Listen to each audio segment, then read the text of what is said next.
everyone out there in YouTube land. I'm the Scent Maven. Welcome back to my channel, Shopping in Scents, for I guess a story time video. I didn't have the strength to tell this story yesterday, and it's been a hard day today too. So if you've seen the title and the pictures, you probably already know what this is about. So I'm going to tell you a story. So the short version is I got into a car accident. I was rear-ended by another driver. So yesterday, after I dropped Malcolm off at my mom's house, I got on the highway as I normally do, and I started to head to work. I wasn't on the highway more than, I would say, 10 minutes before I get slammed in the back, before I got rear-ended. So it wasn't a situation where I stopped short and the person hit me. I was driving at a normal speed, obeying the speed limit, driving at a normal flow. My car didn't just suddenly stop. I don't know if the other driver was distracted or what he was doing, but he completely slammed the back of my car. The real point of impact was his driver's side, no, his passenger side hit my driver's side. I believe that's what it was. I believe his passenger side really hit my driver's side. I can't remember. It was so horrible. Anyway, on my car, the real impact point was on the driver's side. That's where I got slammed the hardest, which is bad because that's my side where I sit because I'm the driver. If he had really slammed the passenger side, maybe it wouldn't have been as bad. So anyway, it was completely unexpected to me. I mean, I was just driving like normal, like a normal day, and all of a sudden, boom! And I went forward like this, but I was wearing my seatbelt. So I know you guys are going to ask me, are you okay? I think I'm okay. I have been experiencing, I have like a, you can't really see it, but I have a line on the back of my neck here and here from where the seatbelt, like the seatbelt was here, from where I went forward. I did, when it first happened, I had pain in my neck and in my shoulder. And I was, you know, shaken up. So the first thing that I did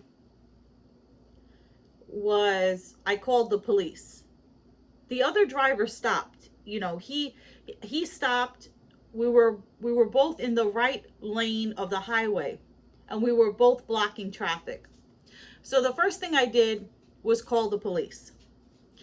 And the police said to me, "Have you been injured? Do you need an ambulance?" And I was like, "No." And they said, "Are you able to get your car off the road and pull off to the side?" And I said, "I think so." She said, "Do you need a tow truck?" I said, "No, I don't think so." She said, "Then we're not coming. This is a property damage incident between you and the other driver. We're not coming." So I pulled off to the side of the, actually, the first thing that I did was I went over to the other driver. And I have to say, he wasn't being an a-hole about it. He was pretty calm because he knew that he effed up. So I went over to him and I said, "Listen, I called the police to let them know there's been an accident. And they said that we should pull over to the side of the road. And his car,"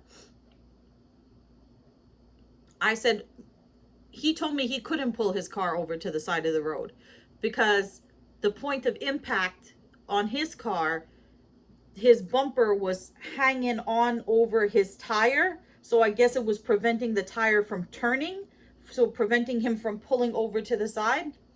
So he said, "I don't think I can pull over to the side. He said, I think I'm going to need a tow truck. So I said, well, the police told me to pull over to the side. So I said to him, I'm going to just pull over here and then I'm going to come back and get your information. And he said, okay. So I pulled over to the side so that so the people weren't giving me the finger as I'm blocking them going to work. And then I got his driver's license and his insurance. And I called his insurance company. And let me tell you, I have some thoughts. So he has Allstate. So I called them up. I gave them the policy number, the person's name, the identification, the VIN number, all of his information. And I told them that he rear-ended me and that he admits that he is at fault. And I want to know what do I do now? So they took all the information and they said, are you able to drive the car? And I said to them, I think I'm able to drive it to, like, there's a nearby body shop, auto body collision shop near here. It's a few blocks away if I get off at this next exit. I think I can get it to this body shop, but I can't like drive it to work. My bumper is hanging and it's completely smashed on one side. So they said that auto body shop is in their network. So they said, take it to the auto body shop. I said, what about a car rental? She said to me, you pay for the car rental and then we reimburse you. And I'm like, what? Why? I couldn't even, at that point, I couldn't even. So I said, let me get to step one and just get it to the auto body shop. So I told the guy, I was like, I contacted your insurance company. I gave them all the information. I had the woman on the phone. I said, I told her that you said you're at fault, right? And he was on his phone at the same time that I was holding my phone, so he couldn't get on the phone with her. But he said, yes, right? So I said, so then I hung up with them. And then I said to him, they told me that I should take my car to the auto body shop.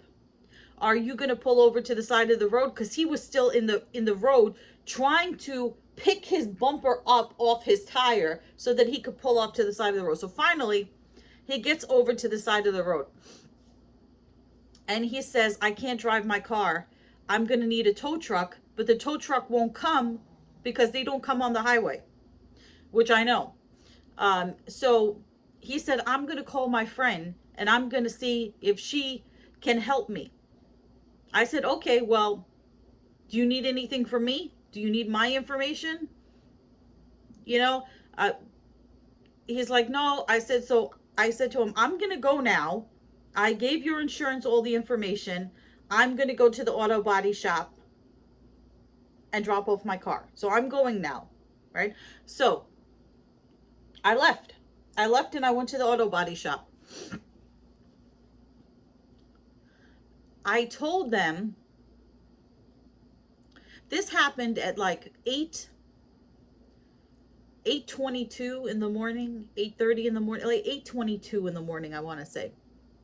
So they told me they could give me an appointment for 10:15 at the auto body shop. So I drove there and I figured I'd wait because where else am I going? So I'm waiting there and I tell the woman at the body shop, what happened.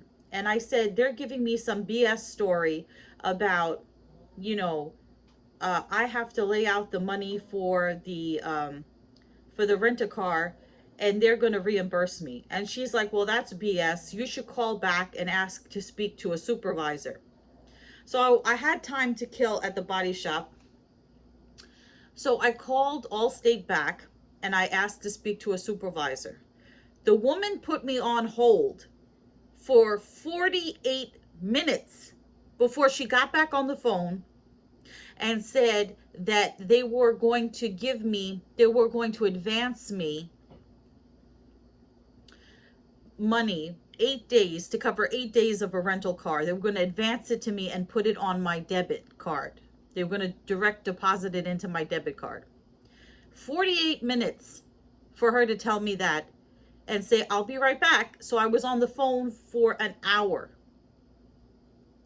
While I'm on hold, now I've been to this body shop before.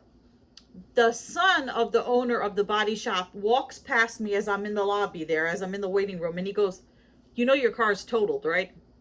And walks away. So they gave me what was supposed to cover 8 days of rental. Okay, we'll get back to that. I go over to, now it's 10:15. It's after 10:15. I'm talking to the owner of the auto body shop, and he said to me, you know, I know what my son told you. I'm getting choked up. He said, I know what my son told you, but we can't really say if it's a total loss right now. You know, the adjuster has to look at it. We have to really look at it. We can't say. I said to him, but isn't it just like, don't I just need a new bumper? And my tail light was smashed.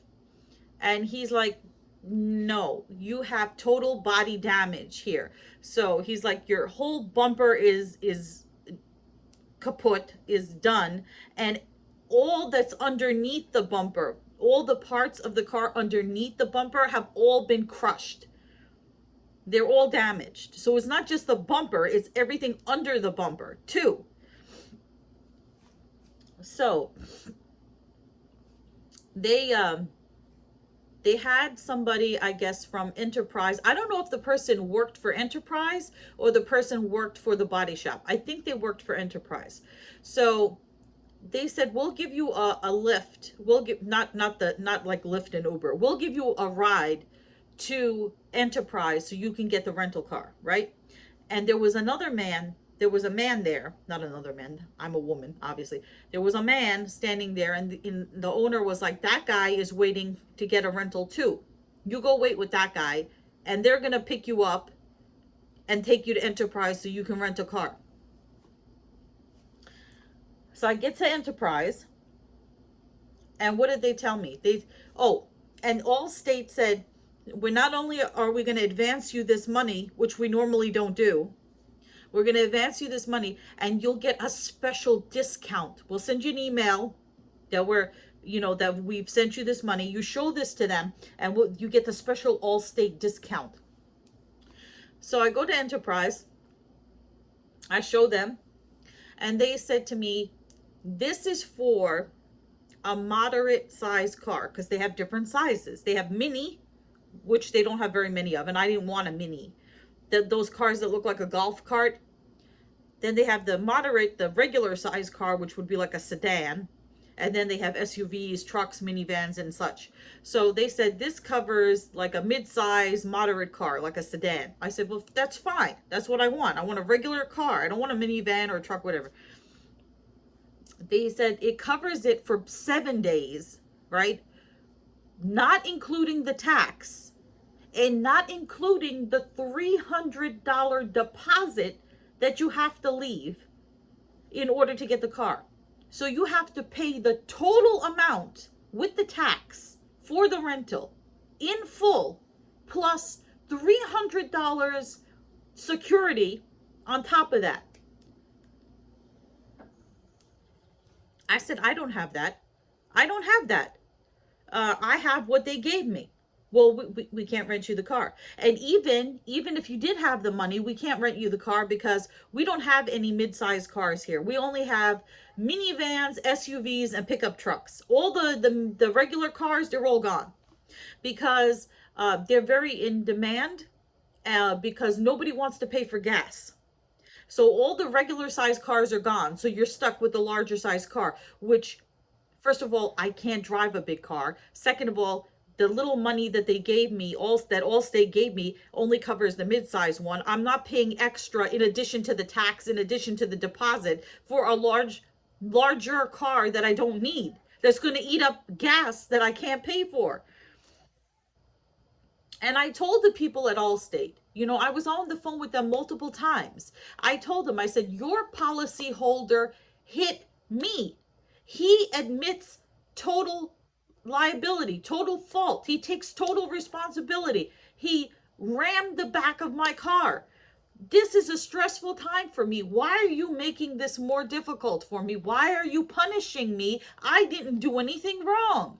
I told them, I said, and ironically, when I'm sitting in the auto body shop, on their door, they have the Allstate logo, which is the two hands where it says you're in good hands with Allstate. No, I'm told them you might as well have a steaming pile of doo-doo in those two hands, because that's what they give you. That's what Allstate gives you. You're in good hands. They hand you a pile of shit. So anyway, excuse my language. Um, so I couldn't get the car. I couldn't get the car because I didn't have anybody to borrow the money from, right? I had to wait until the next day when I got paid in order to basically hand them most of my salary in order to get this car. So I was stranded at Enterprise. I was stranded. And there used to be an Enterprise close to where I live, close to the body shop. And I thought it was weird that they took me to this one that was further away. So I asked them, what about the one that was over here? And they said it closed down. So I was stuck in the middle of no man's land with no way of getting anywhere, unable to rent a car, nobody to borrow the money from, nobody to help me, completely stuck. So I said to them, can you at least give me a ride back to the body shop? So at least I'll be closer to my mom's house. I could walk home, walk to her house, which it's not a short walk. They said, okay. So they went to drive me back to the body shop, and actually where the guy got off the highway, he had to pass my mom's house in order to get to the auto body shop. So I said to him, can you drop me off over here instead of taking me further down? Because like my mom's house is right here, or is that against the rules? He's like, well, I'm not really supposed to, but okay. So he dropped me off and I walked down the block to my mom's house and I told her what happened. And then my I had to update my job on what happened and everything like that. So one of my friends told me, you should go to the police department and you should go to the police precinct that covers the area where it happened and file a police report. Even though the police didn't come to the scene, you could still file a police report. No, you can't. I walked from my mom's house all the way to the police precinct and asked them if I could fill out a police report because I had been in an accident where the guy rammed and destroyed the back of my car. And they told me they don't do that. It's considered property damage. They asked me why I wanted to file the police report. I said, because I want to have documentation that this accident happened on this day, and this is what I am stating officially is what happened. Please ignore my dog snoring. That I want to have an official, record that I'm coming here today to let you know that this accident happened at this time, at this location, and this is what took place. And they said, no, we don't do that. They handed me a paper and they said, here, you can file a report with the DMV. I said, well, what does that do? They said, well, if you're going to sue the guy or something, or he's not willing to pay for the damages or whatever, you could file a report with the DMV. I said, but he admits he's at fault. We already went through the insurance. Then he said, the police officer said, there's no reason to file the report. There's nothing to file.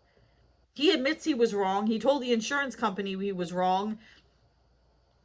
He rear-ended you by default. Well, they didn't say this part, but in New York and I guess everywhere, by default, if you're rear-ended, the other person is automatically responsible. So there's no question about who hit who, So I could not file a report with the police department. So then I said, you know what? I've had a really stressful, horrible day. Let me go and just take a moment and go like have a sandwich. So I went to the health food place that happened to be nearby, and I had a chicken wrap.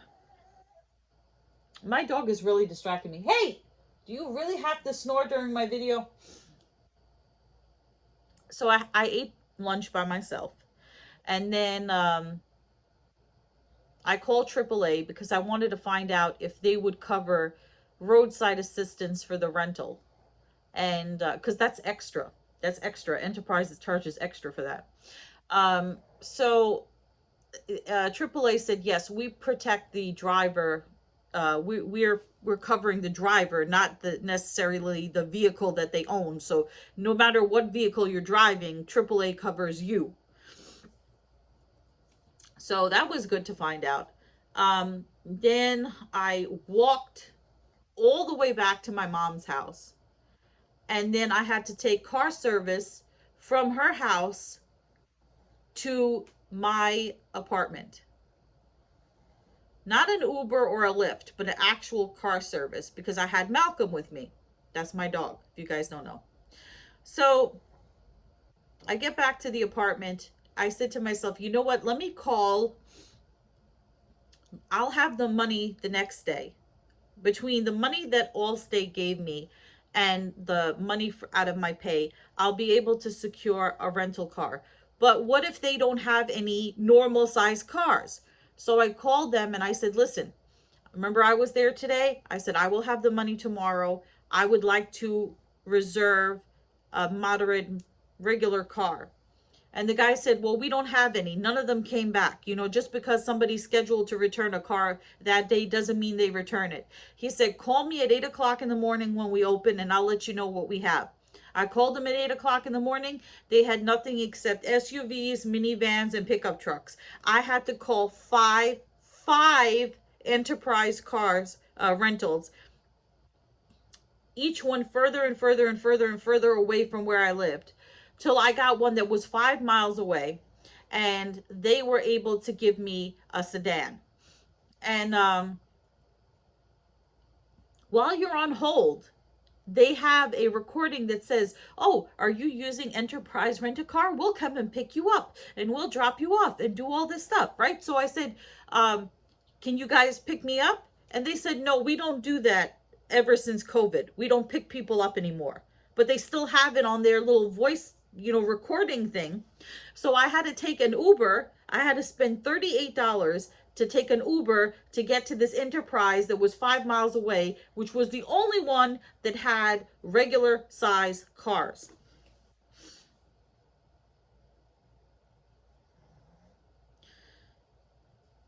It's been a horrible experience, and now I have to wait to find out if my car is a total loss. And if it is a total loss, which I have a bad feeling that it is going to be a total loss, they're going to pay me whatever the car is worth today. Not what the car was worth 4 years ago when I bought it. Not what the car was worth when it had 39,000 miles on it when I bought it, but what it is now, which is 4 years later and 100,000 miles. So I don't imagine that they're going to give me a good amount of money for my car. And this experience with Allstate, I would never, ever, ever have them as my insurance company. Never. They have been the worst. They made a stressful time even more horrible. They actually had the nerve to send me a survey to ask me how their customer service was. And I gave them like a 0. And I just put down horrible, terrible, stressful, annoying, just made a terrible experience even worse. Allstate is the worst. Okay, the worst. I had an experience, and the reason that I can say this is a couple of years back, I had gotten into an accident where, because people love to tailgate. People love to tailgate, and I can't stand it. When you're driving the speed limit like a good driver and there's somebody riding up your ass because they're in a hurry, I can't stand people that tailgate. So it was a couple of years back. There was this young man, and he rear-ended me. He had Geico. Let me tell you, the process was so stress-free. I took the car to the body shop. They made all the repairs. Geico covered the repairs. It was $6,000 worth of damage. They they repaired the car so that it looked perfect and new. They could I mean the body shop did, but Geico paid for everything. They reserved a car for me at Enterprise. I didn't have to put any money down. I always take out the extra insurance just to have it. There are people who say that you don't need the extra insurance. You do. Because, or else if you get a ding, a dent, or whatever, then and you don't have that, they'll go through your insurance and then your rates will go up. But if you take out their insurance, that's extra $10 a day, you're good. So anyway, when I had this experience with Geico, they reserved me a car. I paid nothing. They told me, keep the car as long as you need it. Keep it as long as the repairs need to be made. Everything was seamless, good service, good people. Thumbs up to Geico. They were really, really good. They were really good, and they made a stressful situation a lot less stressful. And I had a very positive experience with Geico. This was a complete 180-degree turnaround between the experience I had with Geico and the experience that I'm currently having with Allstate. They are the worst. The worst. And I am so surprised because their commercials, you're in good hands with Allstate, and they have that guy with the deep voice or whatever his name is, I don't know. But you think that they're such a reputable company, and you can't go by advertising. And then Geico has a little gecko and everything, but like the worst. In good hands, my patootie. Not in good hands. So I will probably have to be in the market for a new used car that I don't know how I'm going to pay for. And I don't even know where to get one. I don't even know where to get a used car. I don't know. So it was different because for this car that I have now that I bought like 4 years ago, my car before this one was on its last leg. I had it a number of years, and it was on its last leg, and I really was in the market for a new used car. And I had started dating somebody who was a car fanatic and knew everything about cars, and that person came with me they helped me search online for the best deals. They came with me to the car dealership. They looked at the car. They were able to tell me whether I was paying a good price or not. And so that person is no longer in my life. And actually, that person turned out to be a very toxic narcissist that basically broke my heart into a million pieces and completely damaged me. So maybe this is a sign, because this person helped me pick out the car that now is probably totaled. So, I mean, every time I drive that car, I had to think that person, that narcissist person, is the person that helped me pick out the car. And so now that it's gone, maybe, his complete memory of him will be gone and, be destroyed. And maybe this will be the end of that chapter in my life. But I say all that to say, I don't know anything about getting a car. I don't know, what's a good car and what isn't a good car.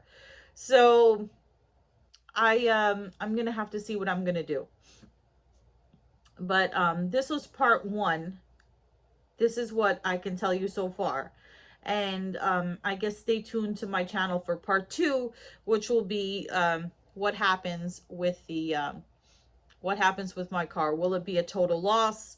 Will they be able to fix it? Because if they're able to fix it, then everything is pretty much okay. I'll still have to be in the market for a new used car eventually, because the car is getting older and it does have 100,000 miles on it. So it's not going to last forever.